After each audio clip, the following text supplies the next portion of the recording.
Shkojmë tani me intervistën në studio, është akademik Arsim Bajrami. Mirë se vjen zotëri Bajrami. Faleminderit shumë për ftesën. 4 muaj pas shpalljes së pavarësisë së Kosovës, do thotë më 15 qershor të vitit 2008, sot 17 vjet hyri në fuqi kushtetuta e Republikës, ku ju ishit një nga hartuesit. Shkurtazi, për këtë do të flasim shumë më shumë, por t'ju pyes së pari me lajmin e fundit që vjen nga Amerika. Presidenti Donald Trump thotë që unë do të merrem sërish me idenë për me pajtu Kosovën dhe Serbinë, dhe pashtu e rikujton një çështje që thotë se e ka ndalur edhe luftën mes këtyre dy shteteve kur ka qenë në mandatin e parë. Faleminderit shumë. Ky është një lajm shumë i mirë, angazhimi i presidentit Trump me çështjen e Kosovës, sepse ka pas një vakum të interesimit amerikan sa i përket çështjes së Kosovës, dhe ne e dimë se pa Shtetet e Bashkuara të Amerikës asnjëherë konflikti midis Serbisë dhe Kosovës nuk mund të shkojë përpara, se mund të përfundojë. Por unë uroj që presidenti Trump të këshillohet mirë nga këshilltarët dhe ta kuptojë esencën e konfliktit shqiptaro-serb. Pra, ai më herët ka pas një deklaratë shqiptarët kanë luftu me serbet, apo që i ka pajsu në mënyrë dy palët, ai besoj që do të këshillohet mirë nga këshilltarët e tij që të kuptojë se fakti është Serbia ajo që ka nxitë luftë, ka ushtruar gjenocid në Kosovë dhe Kosova është mbrojtur. Pra, këto nuk duhet barazu dy palët, sepse dy palët nuk kanë nxitë luftë.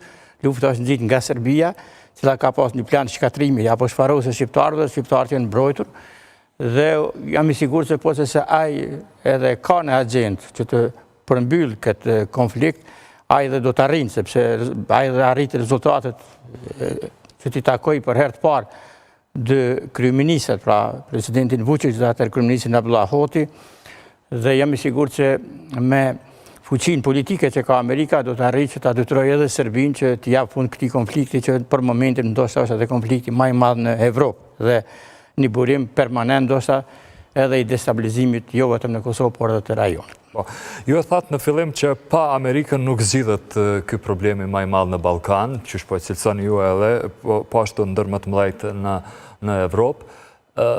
Ku është këtu Bashkimi Evropian?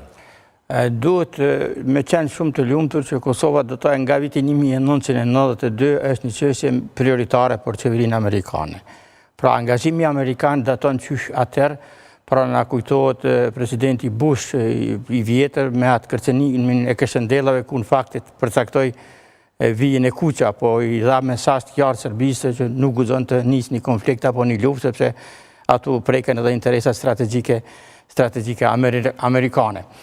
Në fakt, nëse shohim historinë e Kosovës nga 90-ta e deri sot, ne shohim se Kosova ka ecë përpara vetëm kur amerikanët kanë shtyr këtë proces. Pra, kontaktet e para të amerikanëve me UÇK-n, pastaj konferenca Rambujës, pastaj krijimi i grupit Unitetit dhe krijimi i koalicionit për njohjen e pavarësisë së Kosovës. Pra, ishte një përfshirje e plotë amerikane. E plotë, pra një angazhim e plotë i shumë gjeneratave, pra filluar nga republikanët me presidentin Bush, edhe pastaj me Clintonin, i cili arriti kulminacionin e angazhimit. Dhe është një lajm shumë i mirë që përsëri republikanët po kthehen, pa presidenti Trump po rikthehet në angazhimin e tij në Kosovë.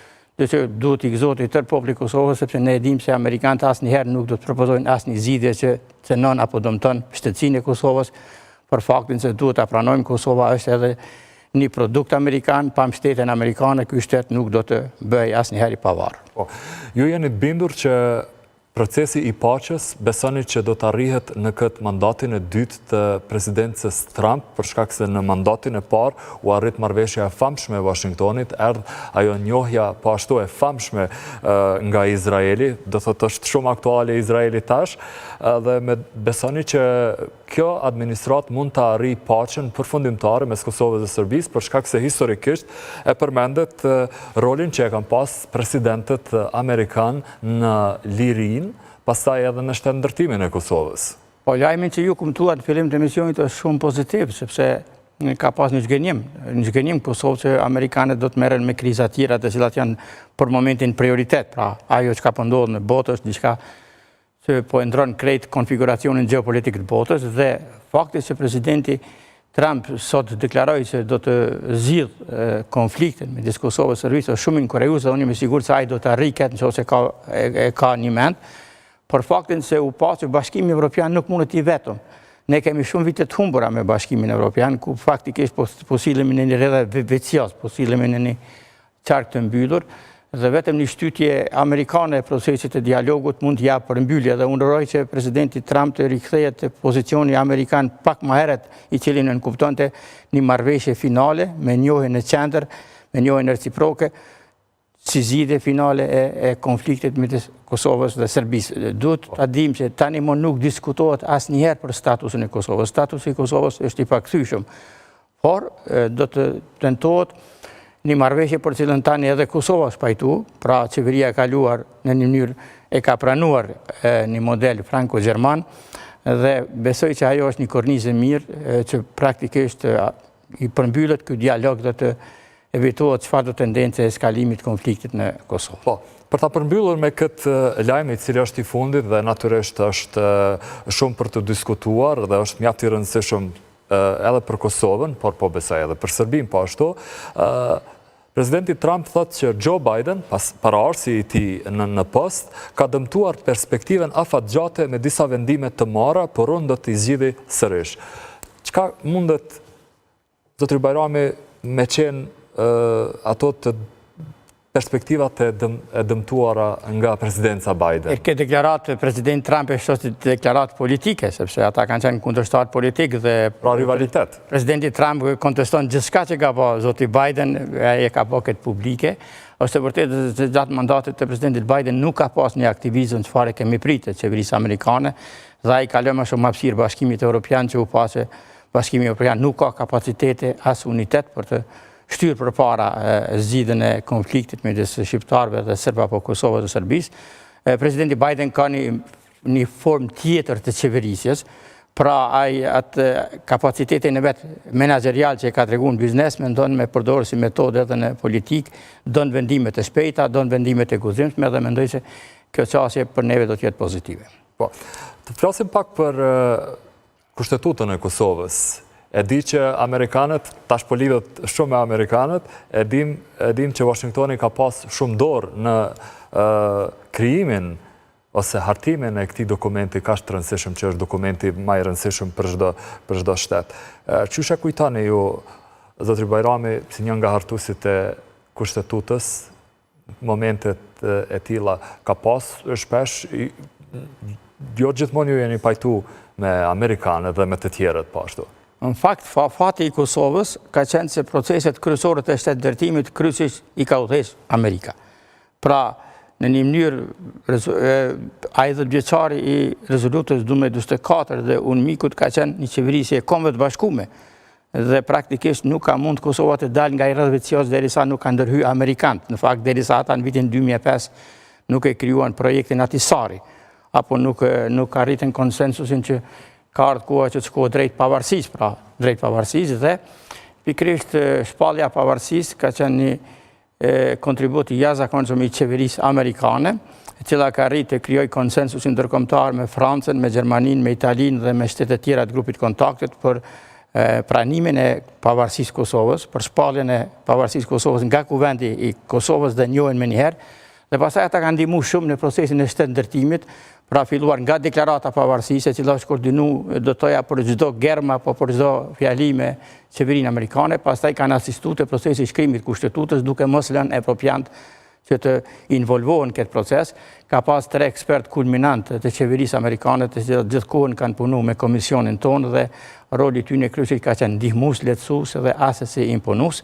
Pastaj ata kanë ndihmuar edhe themelimin e gjykatës kushtetuese, themelimin e Agjencionit Kosovar të Inteligjencës, themelimin dhe trajnimin e policisë dhe pra këto që konsiderohen shtyllat vitale. Pra këto shtyllat vitale mund të themi ka qenë asistenca kryesisht amerikane. Dhe padyshim se miratimi i kushtetutës me 9 prill dhe hyrja në fuqi me 15 qershor ka qenë një moment historik, sepse kjo kushtetutë ka qenë shtet formuese dhe ka implementuar plotësisht deklaratën e pavarësisë dhe ka filluar një epokë të re, epokë të lirisë, pavarësisë dhe shtetëndërtimit të Kosovës.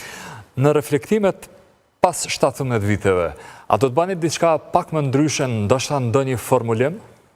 Mund të themi se kushtetuta e Kosovës gjithsesi trajtohet si një prej kushtetutave më të mira evropiane. Një kushtetutë që ka dalë si rezultat i kompromiseve të planit atisarit, pra pavarësia jonë ka qenë një pavarësi e koordinuar dhe është bazuar kryesisht në planin atisarit i cili ka pas dy premisa kryesore. Premisa parë që Kosova të shpallë pavarësinë me një mbikëqyrje 3 vjeçare ndërkombëtare, pra për herë të parë në historinë e Kosovës propozohet nga i deleguar i Kombeve të Bashkuara që Kosova të jetë një shtet sovran dhe i pavarur me një mbikëqyrje të lehtë, dhe kompromisi i dytë ka qenë që një shtet i ri, siç ka qenë Kosova, do të adoptoj një kornizë ligjore për mbrojtjen ekstra kushtetuese të drejtave të komuniteteve serb në mënyrë të veçantë pakicës serbe, pra atë që ne quajmë diskriminim pozitiv.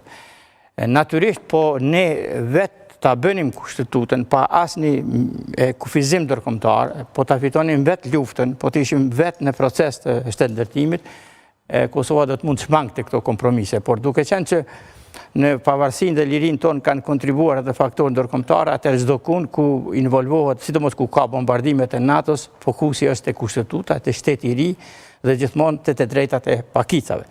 Kështu që duhet kuptuar këto kufizime që ka kushtetuta me të drejtat e pakicave, të cilat këto 17 vite fatkeqësisht janë keq përdorur. Pra nuk janë keq përdorur, mendoni nga pakica serbe e cila ka të drejtën e dyfisht të votës. Në fakt, kur ne kemi përcaktuar këto të drejta, pra jo vetëm shumicën e dyfisht, por edhe shumë të drejta tjera. Ka qenë ky kompromisi më i hidhur. Më i hidhur. Këto janë dhënë me qëllim që serbët të njihen rehat në Republikën e Kosovës, të mos mbi votohen në çështje nacionale dhe në mënyrë të vendosin për çështjet e interesit vital si shoqërsimi, kultura dhe çështjet jetike për komunitetin. Çfarë ka ndodhur? Këto 17 vite absolutisht nuk kanë përfaqësuar qytetarët e Kosovës, qytetarët serbë të Kosovës, nuk kanë mbrojtur të drejtat legjitime të qytetarëve të Kosovës, por kanë shërbyer si dorë zotër e qeverisë së Beogradit dhe kanë punuar kryesisht për të krijuar destruksion të shtetit të Kosovës, për të krijuar kriza dhe për të mundsuar interferimin e të drejtë për drejtë qeverisë serbe në vendimarrje apo ndërhyrje të drejtë për drejtë në sistemin kushtetues të Kosovës. Në perspektivën e tashme, a është mundur, sepse krejt kushtetutat e botës psojnë ndryshime jo të shpeshta, po nga njëherë të rralla, por do me thënë se varet prej proceseve që i kalon një shoqëri edhe një shtet.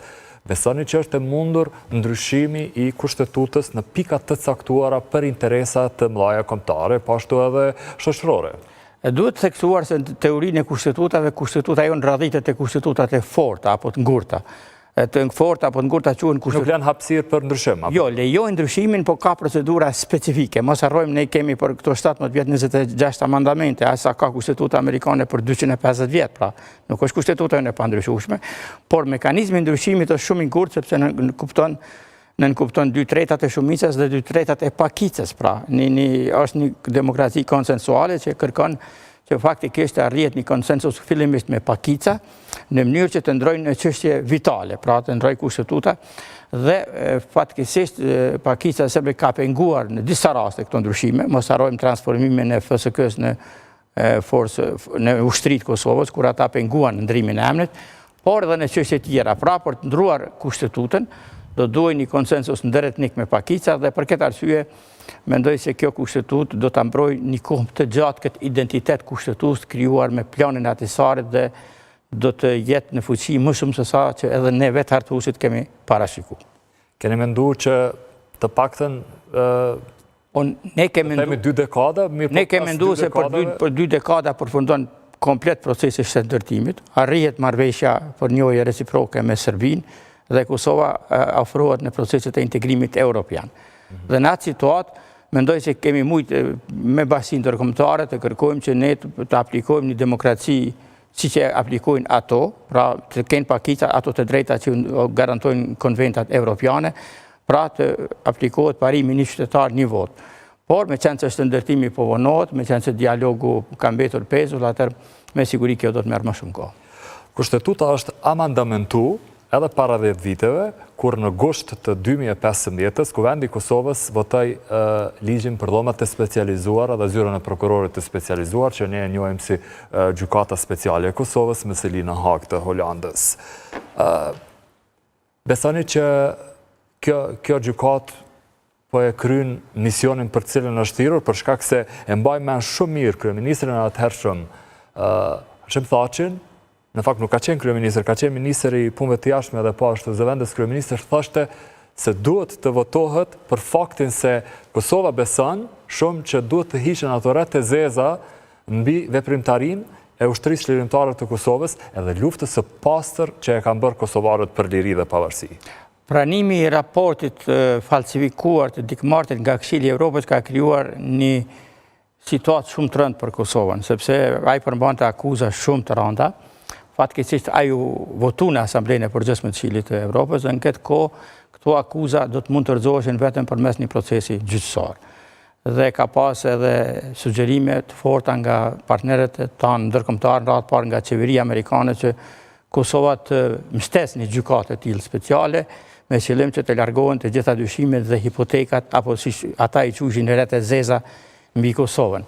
Personalisht më duhet ta them që unë prej fillimit kam qenë skeptik, madje edhe kundër, sepse kjo gjykatë në esencë është një gjykatë monoetnike që merret me gjykimin vetëm të krimeve të supozuara të UÇK-s dhe asnjëherë nuk e ka në jurisdiksion të merret me asnjë rast të krimeve të gjenocidit të Serbisë. Por presioni ka qenë i jashtëzakonshëm, pa ka pas edhe një kërcënim që po që se nuk e bën kuvendi i Kosovës, atë do ta bën Këshilli i Sigurimit dhe për mendimin tim atëherë dhe kam këshillu edhe zotin Thaqit dhe të tjerë që mirë ta bëj Këshilli i Sigurimit një gjykatë monoetnike se sa me votat e deputetëve ne vetë pranojmë një gjykatë të tillë që falsifikon, ka tendenca që të ndroj historinë e Kosovës. Por tani jemi ku jemi para një akti të krym. Gjatë veprimit, gjatë këtyre viteve, unë kam përcjell profesionalisht këtë gjykatë në një mënyrë dhe kam ofruar shumë prova, kam depunu prova mbrojtëse, pra bashkëpunoj shumë me ekipin e mbrojtëse dhe kam depunu edhe personalisht video, prova tjera materiale me të cilat argumento. Kjo është lajm, nuk e kemi ditë këtë zotëri Bajrami. Mendoj që ta kum quhe edhe në komunikimin tonë një video e cila është dhënë si provë materiale, tash nuk e di a do të demonstrohet publikisht apo do të deponohet si provë. Në fakt kam deponu prova se lufta e ushtrisë shqiptare të Kosovës ka qenë një luftë shqiptare, ka qenë nuk bëhet fjalë për kurrë ndërmarrje kriminale, sepse po e shoh nëse studiojmë ushtrinë qeverimtare të Kosovës, atëherë ajo në fakt ka qenë një gueril vullnetare, e cila nuk e ka pas prapa shtetin dhe ka vepruar mbi baza patriotike, kryesisht në vise rurale, si një organizatë patriotike që ka luftuar për të mbrojtur popullsinë civile dhe për të mbrojtur nga sulmet serbe.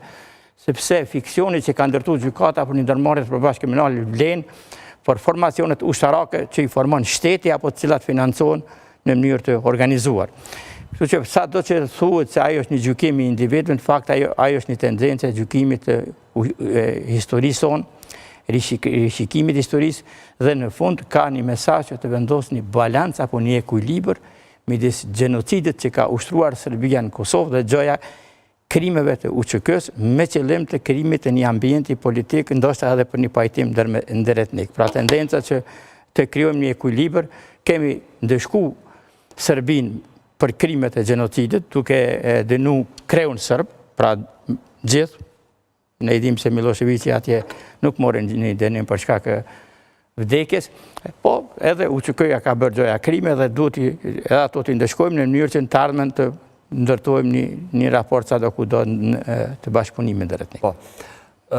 Dje në këtë studio e kishim përfaqësuesin e OVL UÇK-s, tha që me ndihmën e njerëzve juristëve e kanë në plan një nismë ligjore që do t'i prezentohet Parlamentit të Republikës kur të konstituohet ai kjo legjislatura e nëntë dhe thonë se kanë dy çështje të cilat duhet t'i trajtojnë në mënyrë urgjente, ose zhbërjen e dhomave të specializuara ose bartjen e gjykatës speciale nga Haga në Kosovë. E pyeta edhe zotriun Gusati dje që ishte këtu, po ju pyes edhe juve, a është misioni mundur njëna prej këtyre dy opsioneve? Unë e dëgjova drejt për drejt emisionin tuaj dhe zotin Gusati për cilin kam një respekt të jashtëzakonshëm.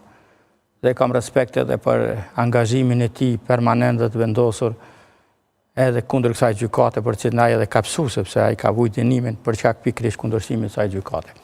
Duhet shikuar gjërat realisht. Në fakt, opcioni i zbërjes është gati i pamundshëm, sepse pjesë e ligjit për gjykatën speciale është edhe një dispozit që thotë se kompetenca apo jurisdiksioni i kësaj gjykate përfundon kur merr informatë nga Këshilli i Evropës se nuk ka asnjë proces gjyqësor në zhvillim apo asnjë proces në pritje. Pra ata në një mënyrë ja kanë rregulluar vetet mandatin. Domethënë këto është karrimi i Po, është një nen ato që thotë se gjykata speciale përfshirë dhe prokurin speciale dhe mekanizma të tjerë, pra gjykatën kushtetuese ombuds personin, sepse ky është një cirkim i përfundon jurisdiksionin dhe angazhimin kur merr informatën nga Këshilli i Evropës se nuk ka procese në zhvillim dhe nuk ka procese në pritje. Mirë po është plotësisht legjitime kërkesa tjera që kanë prezantuar që ndoshta ta mandamentohet ligji që të zërohet jurisdiksioni i kësaj gjykate, pra të zërohet jurisdiksioni. Sepse tash për zbërjen as mund të flitet sepse procesi është në fund. Procesi është në fund, kanë metë edhe disa muj, kanë metë edhe disa dëshmitarë të viktimave të mbrojtjes dhe dëshmitarë të mbrojtjes dhe procesi po shkon drejt fundit, besoj që në ndori fillimi dhjetori do të mbyll procesin dhe pastaj duhet 1 muj, 2 muj apo 3 muj për të pruar vendimin, dhe është e pamundshme në këtë fazë ndoshta edhe të zhbëhet, por dhe të transferohet. Ajo që është e mundshme është të amandamentohet ligji dhe të zërohet jurisdiksioni. Jurisdiksioni që të heqet karakteri monoetnik dhe kjo gjykat, Parlamenti i Kosovës të kërkoj me amandament ligjit nga kjo gjykat që të merret edhe me krimet e Serbisë. Ato krimet tani po gjykohen. Amendamentimi mendoni që është i mundur? Amendamentimi i ligjit po, sepse kjo nuk kërkon prekjet kushtetutës, nuk kërkon 2/3. Kjo shkon me shumicë tjesë, sepse ky ligj është votuar si një ligj i rëndomt. Pra jo si ligj me interes vital ku duhet edhe 2/3 e pakicave. Ajo që mund kërkohet zërimi i jurisdiksionit, që të jeket karakteri monoetnik kësaj gjykate, që mos merret vetëm me krime, sepse shumë më rëndësishme është që krimet e Serbisë të gjykohen te kjo gjykatë se sa të gjykatat vendore, sepse të gjykatat vendore veç kanë filluar në mungesë, por mendoj se gjysma e punës së kësaj gjykate do duhet të shkonte këtu. Jo këtë gjykatë të përzgjat këtë proces ndaj udhëheqësve të UÇK-së të themeluesve të shtetit, por në një mënyrë të ngritë edhe akt akuza për krimet e Serbisë në Kosovë. A flasim pak për krizën politike, duket se nuk ka fond kjo krizë. Sot është shënuar përpjekja e 32 e legislaturës së 9 për të konstituar, do thotë e kanë ezauruar vetëm pikën e parë, që është betimi i deputetëve dhe deputetëve dhe ka ngelur aty. Qysh e shihni gjithë këtë krizë? Mos me kërku fajtorin, po kush nuk po e zgjidh këtë lëmsh?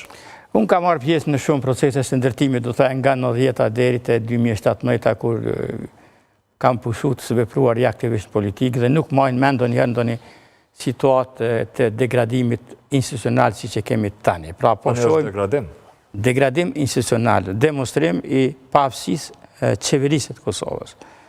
Dhe kjo krizë është politike, nuk është krizë kushtetuese, nuk është krizë ligjore, është krijuar me motive politike dhe në një mënyrë është abuzim me vullnetin e popullit, apo me zgjedhjet shumë mira që ka marrë populli i Kosovës, është abuzim me, do thoja edhe me kushtetutën, sepse nëse dëshiron të abuzojsh kushtetutën, secilit nen mund t'i krijosh prapaskena apo prapavija, por sepse po përmendet shumë kushtetuta. Po edhe po abuzohet, por kushtetuta është hartuar dhe është një akt për qeverisje të mirë, një akt e ndërtuar për pozitivitet, për funksionalitet, jo për të krijuar blokada. Dhe ne kemi pasur të kaluar krizat e tilla. Unë kam qenë protagonisti një prej tyre, ka qenë kriza e vitit 2014, kur 2 herë jam propozuar nga Partia Demokratike për kryetar kuvendi. Herën e parë ka marrë 46 vota, herën e tretë ka marrë 53 vota. Herën e dytë. Herën e tretë kam refuzuar të kandidohem, sepse kam pasur se nuk ka shumicë, nuk ka vullnet për shkak bllokadës, jo që ata ishin kundër meje, po për shkak bllokadës, dhe nuk kam leju personalisht degradimin apo me marrë fajsin për bllokadën kushtetuese, dhe e mendoj se një shembull i tillë do duhet edhe tani sidomos partia fituese, partia e cila e ka të drejtën kushtetuese të propozoj kandidatin për kryetar, ajo duhet ta zhbllokojë situatën, sepse mbi e barra, natyrisht kanë përgjegjësi të gjithë deputetët, por nëse partia e parë ka të drejtën ekskluzive të propozimit të kandidatit për kryetar kuvendit, aje ka edhe detyrimin ekskluziv që të gjej format dhe metodat që këtë drejt të realizoj, pra që mos të abuzoj. Dhe në këtë rast, mendoj se pesha e përgjithësisë është kryesisht e partia parë dhe ajo du t'jap fund kësaj blokade, të mos degradoj më tutje sistemin kushtetues dhe të themeloj sa më shpejt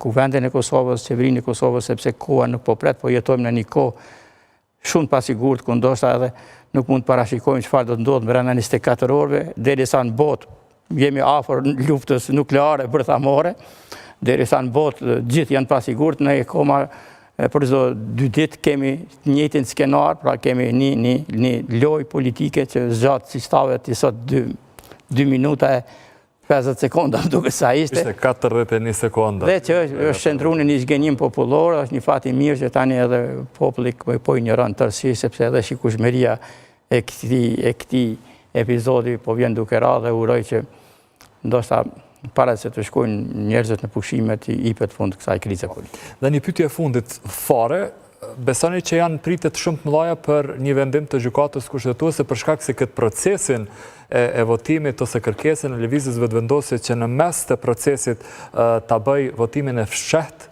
pastaj për komisionin zgjedhor për të zgjedhur kandidatën e tyre për kryetare për ta votuar në mënyrë të fshehtë, është në gjykatë kushtetuese si lëndë. Fillimisht uroj që gjykata kushtetuese ta pranoj dhe ta shqyrtoj në merita këtë rast, sepse disa vite gjykata ka refuzuar të bëjë interpretim të kushtetutës.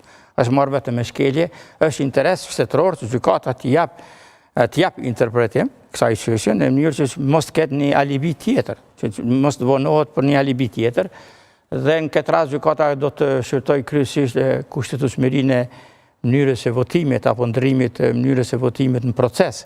Sepse është e vërtetë se deputetët kanë pas 2 mënyra të votimit, kanë mujtë me vota të hapta të mshefta dhe këtë çështje është kryesuesi me zgjedhje në fillim procesit. Në fillim procesit është dashur ta zgjedh njërin prej këtyre 2 formave. Ti pyes deputetët, a do të procedojmë me vota të hapta apo të mshefta, sepse të dyja janë duhet të bëj me 15 prill. Po, dhe nga atëherë deputetët të vendosin, nëse nga atëherë mendojnë që më mirë është me të fshehta, i shku komplet procesi me të fshehta. Ndrimi në proces i cenon parimet e kushtetutës, parimet e barazisë, dhe këtu është esenca edhe e vlerësimit të gjykatës kushtetuese. As gjykata kushtetuese duhet ta thotë fjalën e vet, nuk duhet ta them unë, po jam i sigurt se gjykata kushtetuese do ta shëroj këtë çështje në mënyrë që deputetët mos kenë më mundësi për shtyrje, sepse mendoj se shtyrja është politike dhe bazohet faktin që asnjë një grupacion politik nuk e ka shumicën parlamentare dhe duke mos e pas këtë shumicë parlamentare kanë gjetë një alibi që ta marrin procesin pezull dhe të vonojnë themelimin e institucioneve të Kosovës. Ishte kënaqësi zotëri Bajrami që ishit mysafir në magazinën informative të së dielës. Faleminderit. Shfrytëzoj rastin qytetarëve dhe njëherë ju uroj 17 vjetorin e kushtetutës. Faleminderit. Ta shkoj me lajme tjera. Ka vazhduar raketimi mes njëra tjetrës nga Izraeli dhe Irani, përderisa janë numëruar edhe 10 të vdekur dhe të plagosur, përderisa bota është duke shikuar një nga krizat